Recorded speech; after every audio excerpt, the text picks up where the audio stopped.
DTV Odia देखिवा पाई subscribe करंतु एवं bell icon को मध्य दबाई दियंतु।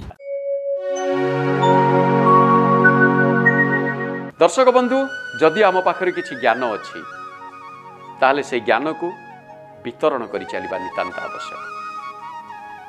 आ जदि आमे जाने अनजाने बा जना अजना रे आमे किछि पाप करि थाई से पाप को आमे अनुताप करबा दरकार।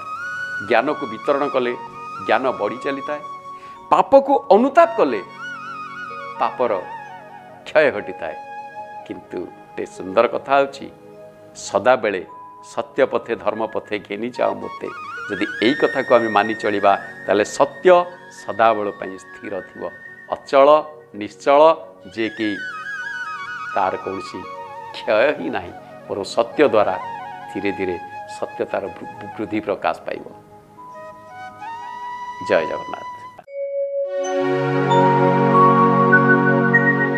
डीटीवी ओडिया देखिवा पाई सब्सक्राइब करंतु एवं बेल आइकन को मध्य दबाई दियंतु।